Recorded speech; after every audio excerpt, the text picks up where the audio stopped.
Physics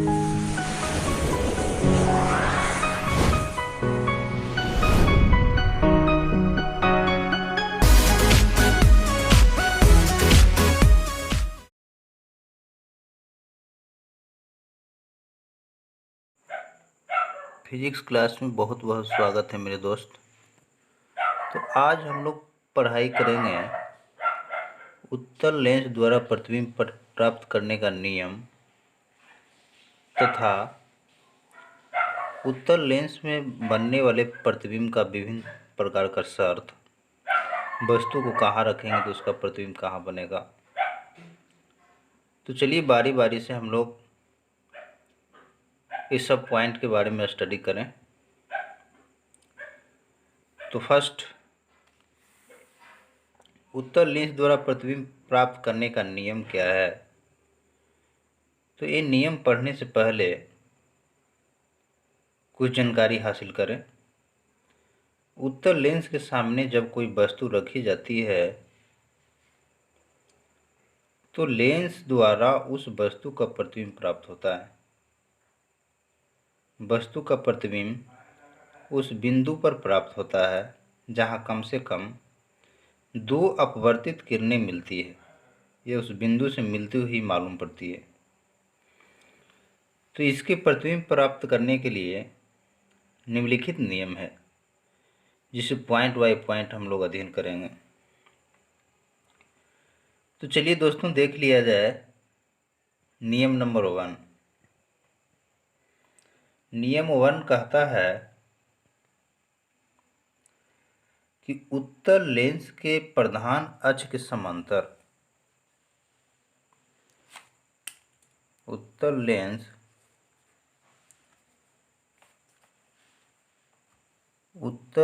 के प्रधान अक्ष के समांतर उत्तल लेंस के प्रधान अक्ष के समांतर आपतित किरणें लेंस से अपवर्तन के बाद वह मुख्य फोकस से होकर गुजरती है।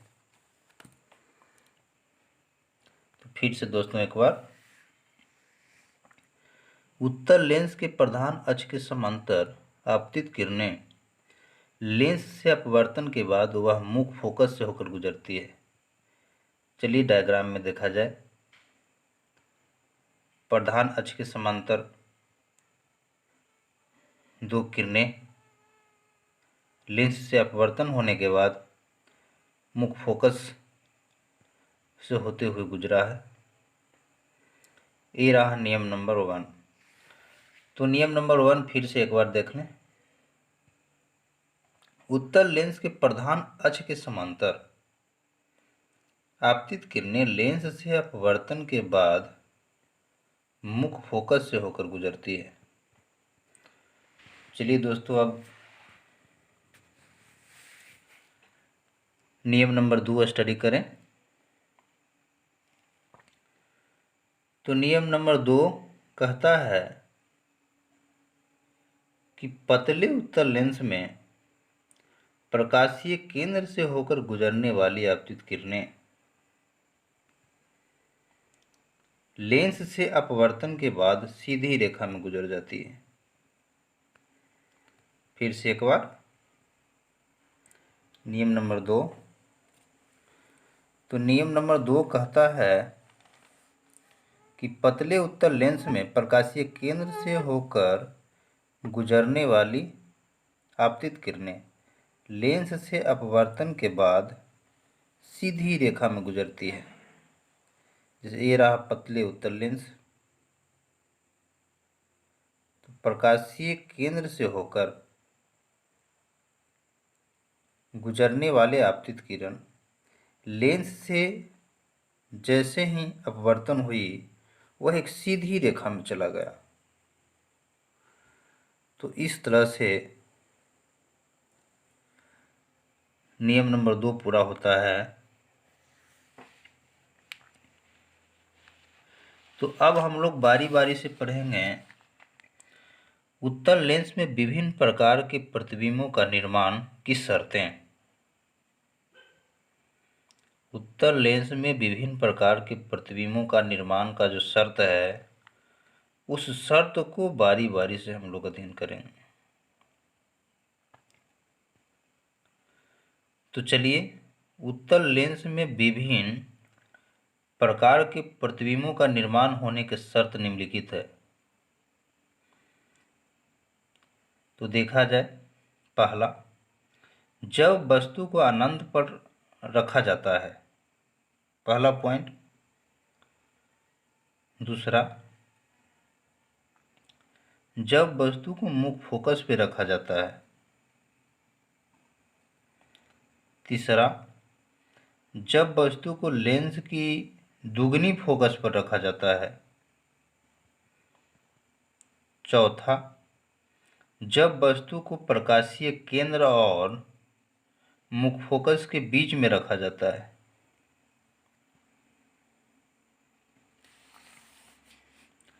पांचवा, जब वस्तु को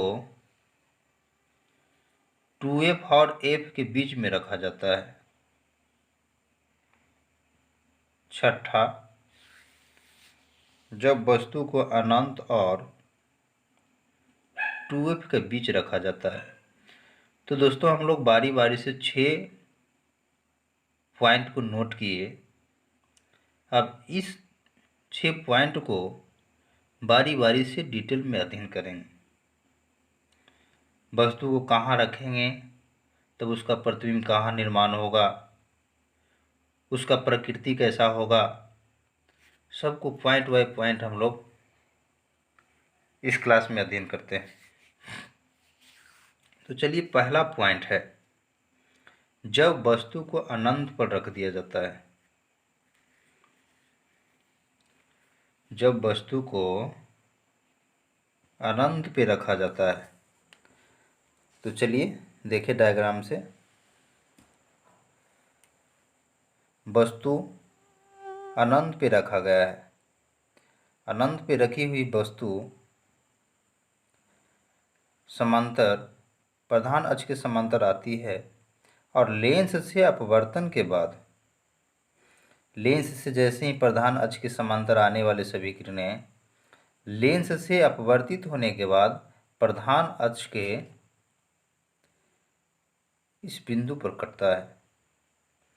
कहने का मतलब, जब वस्तु अनंत पे स्थित होता है, जब वस्तु अनंत पर स्थित होता है, तब इसका प्रतिबिंब फोकस पर बनता है। जब वस्तु अनंत पर स्थित होता है, तब इसका प्रतिबिंब फोकस पर बनता है और यह प्रतिबिंब वास्तविक, उल्टा तथा वस्तु से बहुत बहुत छोटा बनता है, क्योंकि वस्तु तो है अनंत पे, उसका प्रतिबिंब बन रहा है फोकस पे। इस तरह से पहला शर्त पूरा होता है। और दोस्तों, देखा जाए अगला शर्त। तो चलिए, शर्त नंबर दूसरा। शर्त दूसरा कहता है कि जब वस्तु को मुख्य फोकस पर रख दिया जाता है। पहला शर्त था जब वस्तु को अनंत पर रखा जाए, उसका प्रतिबिंब बना फोकस पर। अब दूसरा में क्या है कि वस्तु को मुख्य फोकस पर ही रख दिया जाता है, तो इसका उल्टा बनेगा। जब वस्तु को मुख्य फोकस पर रख दिया जाएगा तो प्रतिबिंब इसका बनेगा अनंत पर। तो देखा जाए,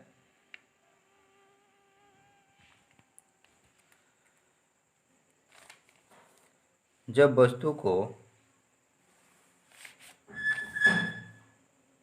मुख्य फोकस पर रख दिया जाता है, तब इसका प्रतिबिंब जो है अनंत पर बनता है। तो जब वस्तु को मुख्य फोकस पर रखा जाता है, तब इसका प्रतिबिंब वास्तविक, उल्टा तथा वस्तु से बहुत बड़ा होता है।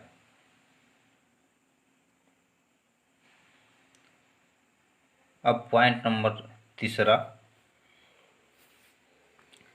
जब वस्तु को लेंस की दुगनी फोकस पर रखा जाता है।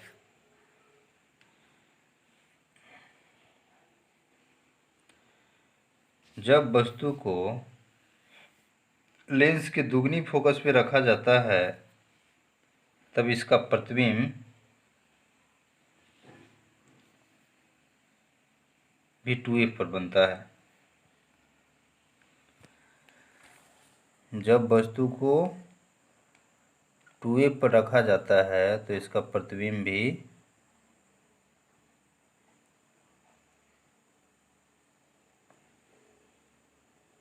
2f पर ही बनता है तथा यह प्रतिबिंब वास्तविक, उल्टा तथा वस्तु के ही आकार का बनता है। तो तीसरा नंबर फिर से एक बार, जब वस्तु को लेंस की दुगनी फोकस पर रख दिया जाता है, जब वस्तु को लेंस के दुगनी फोकस पर रख दिया जाता है तो इसका प्रतिबिंब भी दुगनी फोकस पर ही बनता है और यह प्रतिबिंब वास्तविक, उल्टा तथा वस्तु के ही आकार का बनता है। तो अब देख लिया जाए चौथा पॉइंट। जब वस्तु को प्रकाशीय केंद्र तथा फोकस के बीच रखा जाता है, जब वस्तु को प्रकाशीय केंद्र तथा फोकस के बीच रखा जाता है, वस्तु को प्रकाशीय केंद्र तथा फोकस के बीच रखा जाता है तो चलिए इसका डायग्राम देखा जाए। वस्तु को प्रकाशीय केंद्र और फोकस के बीच रखा जाता है। ये रहा, ये भी वस्तु। जब वस्तु को प्रकाशीय केंद्र और फोकस के बीच रखा जाता है तब इसका प्रतिबिंब वस्तु की ओर ही, जिस साइड में वस्तु है उसी तरफ वस्तु के पीछे बनता है और यह प्रतिबिंब काल्पनिक, सीधा तथा वस्तु से बड़ा बनता है। तो डायग्राम में देखा जाए, जब वस्तु को मुख्य फोकस और प्रकाशीय केंद्र के बीच रखा जाता है तो इसका प्रतिबिंब जो है वस्तु की तरफ ही, वस्तु से पीछे बनता है और यह प्रतिबिंब काल्पनिक, सीधा तथा वस्तु से बड़ा बनता है। तो चलिए अब पांचवा पॉइंट देखें। पांचवा पॉइंट, जब वस्तु 2f और f के बीच रखा है, जब वस्तु को 2f और f के बीच रखा जाता है, जब वस्तु को 2f और f के बीच रखा जाता है तब इसका प्रतिबिंब 2f के परे बनता है, जो कि देखिए फिगर में दिखाया गया है। जब वस्तु को 2f और f के बीच में रखा जाता है तब इसका प्रतिबिंब जो है 2f के परे बनता है और यह प्रतिबिंब वास्तविक, उल्टा तथा वस्तु से बड़ा बनता है। इस तरह से पांचवा शर्त पूरा होता है।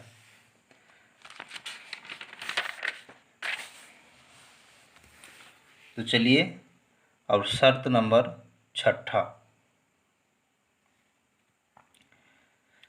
जब वस्तु को अनंत और 2f के बीच रखा जाता है,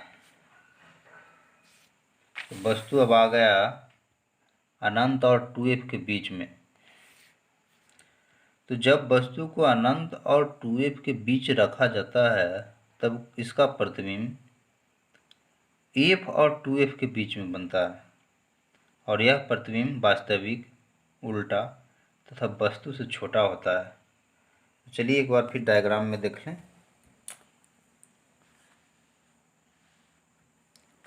तो वस्तु को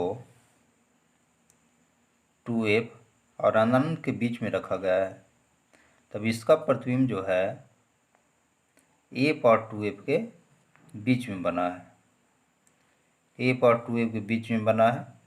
यह प्रतिबिंब वास्तविक, उल्टा तथा वस्तु से छोटा बनता है। तो इस तरह से बारी बारी से हम लोग उत्तल लेंस में 6 प्रकार की शर्त के बारे में अध्ययन किए। अब थोड़ा अवतल लेंस में भी देख लें। अवतल लेंस द्वारा प्रतिबिंब का निर्माण कैसे कैसे होता है, वस्तु को कहाँ रखेंगे तो इसका प्रतिबिंब कहाँ बनेगा, अवतल लेंस में भी अध्ययन कर लिया जाए।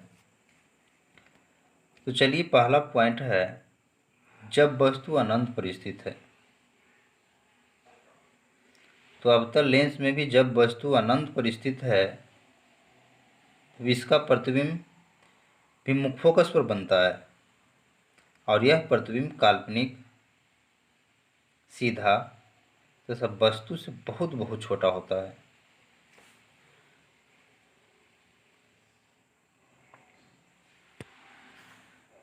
तो चलिए, अवतल लेंस में दूसरा पॉइंट, जब वस्तु अनंत और प्रकाशीय केंद्र के बीच स्थित हो।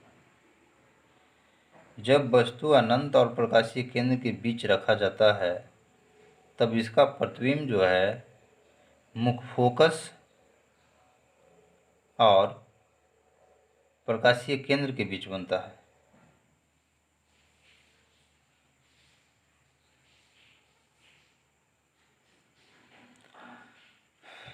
तब इसका प्रतिबिंब प्रकाशीय केंद्र और मुख्य फोकस के बीच बनता है। यह प्रतिबिंब काल्पनिक, सीधा तथा वस्तु से छोटा होता है। तो फिर से इसको एक बार, जब वस्तु को अनंत और प्रकाशीय केंद्र के बीच रखा जाता है, ये प्रकाशीय केंद्र है, इधर अनंत हो गया है, इसी के बीच में वस्तु को रखा गया है। तो जब वस्तु को इस तरह से रखा गया है तब इसका प्रतिबिंब जो है मुख्य फोकस और प्रकाशीय केंद्र दोनों के बीच बनता है और यह प्रतिबिंब काल्पनिक, सीधा तथा वस्तु से छोटा बनता है। देखिए, ये भी वस्तु है, इसका प्रतिबिंब यहाँ बन रहा है, ये भी से छोटा प्रतिबिंब बन रहा है। इस तरह से अवतल दर्पण में भी, अवतल लेंस में भी प्रतिबिंब का निर्माण पूरा होता है। आज इस क्लास में इतना ही। अगला क्लास में विशेष कुछ पढ़ेंगे। बहुत बहुत धन्यवाद आप लोगों को।